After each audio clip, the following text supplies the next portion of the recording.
In this video, we will discuss the construction and operation of the prevention team.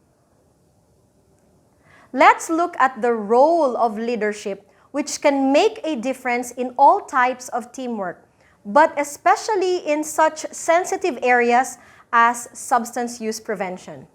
First, who are the leaders? In most schools, the formal positional leaders are the principals, directors, deans, and headmasters, but there are also informal leaders such as teachers, counselors, security guards, librarians, nurses, and others. Leadership on a team may include either or both positional leaders and informal leaders.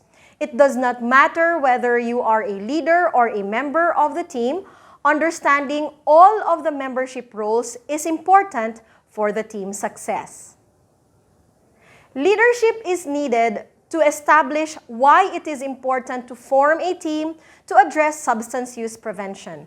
Leaders guide the formation of a clearly defined role and mission for the school and the team. They are also responsible for getting the resources that a team will need to make changes in the school.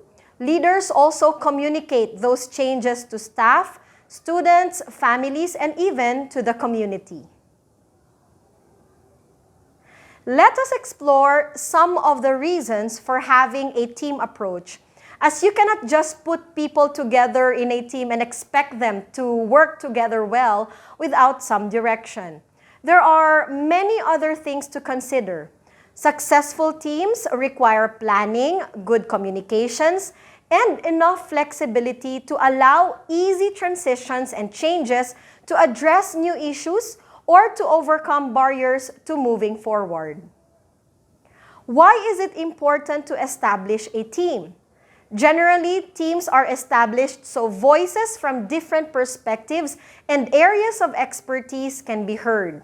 Having a team can generate buy-in and ownership in the prevention philosophy, activities, and programs. It also increases the number of people in the organization who have a deep knowledge of prevention and have significant roles to achieve the team's objectives and goals. The energy generated in teams fosters creativity. Members can share the workload so that the burden of implementation does not fall to one person alone. Such teams strengthen solutions and have a positive impact on prevention activities. Research supports the importance of establishing a permanent team to develop, guide, and monitor prevention activities, which are school policy, climate, and prevention curricula. To guide the implementation of prevention interventions in your school, we will be talking about forming a Prevention Leadership Action Team, or PLAT. PLAT is a standing committee or team that will be the foundation for your school's prevention activities in policy, climate, and curriculum. The Prevention Leadership Action Team, or PLAT, will provide continuity to your prevention efforts, develop knowledge about prevention that can guide decisions, provide opportunities for teacher leadership, take responsibility for planning, implementing, and monitoring prevention efforts, and communicate with other faculty, students, parents, and the community about prevention. Team building is a conscious process that helps a group accomplish increasingly complex goals through building capacity. Team building activities should focus on cooperative activities. Team building activities should address skill development, improving relationships, development of plans for accomplishing goals, team assessment, and celebration of accomplishments and/or improvements. Think about a time when you were members of a work team, not sports team. Once a team is formed, you move into a new phase, which is maintaining the team. You accomplish this phase by a conscious process. Some components include meeting regularly and consistently, reflecting and evaluating regularly, say monthly or quarterly, celebrating team members and team accomplishments, being productive, integrating activities to energize team members, and identifying training and retraining needs. Turnover happens on every team. It is essential to address turnover before a key team member leaves and there is no plan to replace that person. A challenge for your team's leadership will be how to smoothly transition new members onto the team. It is best to have a plan in place. Identify the skills and knowledge of and the roles filled by the person leaving. Determine if the skills, knowledge, and roles need to be replaced.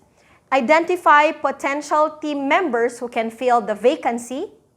And orient new team members to expectations and processes of team functioning.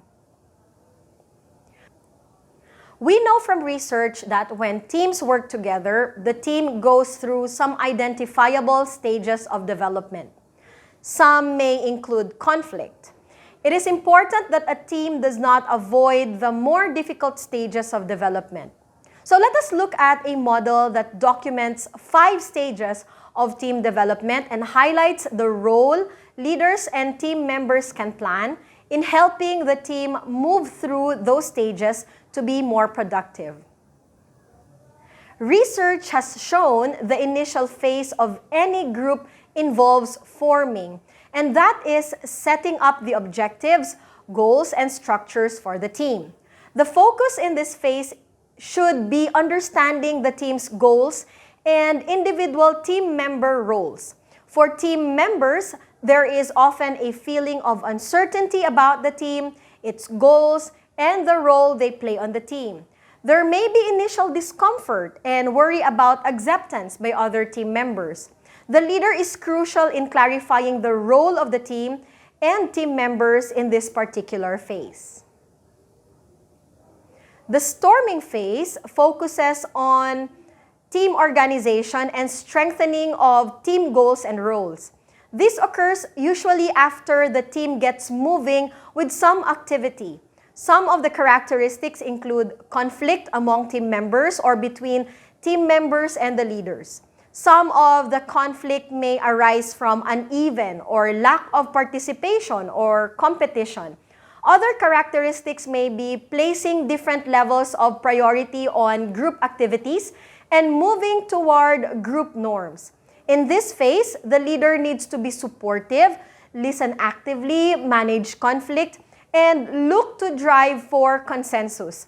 Sometimes this means a leader needs to meet individually with team members or can deal with the issues in the whole group. The leader must be comfortable with conflict. This phase is necessary for people to pass through in order to be a more effective team. The norming phase is when the team becomes more effective. The norms are established for behavior and goals, and the team structure is in place. The team characteristics of this phase include trust and respect that are established among team members. The idea is, I may not agree with everything you say or you stand for, but I respect you and we are able to work together for a goal we agree upon. There is more support for the team leader and the team becomes more cohesive. The role here of the leader in the norming phase is to recognize group and individual efforts, to provide learning opportunities and feedback, and to share the leadership responsibilities. The performing phase is the stage in which the teams are most effective in accomplishing their goals. There is direct two-way communication among team members, increased collaboration and cooperation, and shared responsibility. Team members are adaptable and the team has frequent self-evaluations and celebrations of success. In this stage, the role of the leader is to focus on the purpose of the team, build relationships, coach members, remove the barriers, and empower team members to meet team goals. Teams who have a short-lived purpose will need to adjourn when it is completed or transform into doing another task. For example, a team that has completed its task of reviewing a policy and making decisions about a new policy may either adjourn or transform into doing another task. The planning the team and the team leader do initially in setting the team's scope and goals are critical in knowing when it is time for the team to either adjourn or transform. Characteristics may include that there is recognition of the team and individual efforts. There may be a sadness if the team ends, and uncertainty if the team reforms for new goals. For example, in looking at policy, which is one of the initial tasks of a school's comprehensive prevention program, the PLAT or the Prevention Leadership Action Team may review the existing policy, add and make amendments, and share the updated policy with the faculty. This may be the end of their charge. However, they might transform into a group that monitors how well the policy is carried out. In that case, the team will go through the other stages again because their goal and mission will change quite a bit. So, team members might need to reassess the mission and goal of this new activity and identify appropriate team members. This newly constructed team then goes through the forming, storming, norming, and performing stages. In this adjourning and transforming stage, the role of the leader is to acknowledge accomplishments, acknowledge the change, and provide opportunities for team evaluation.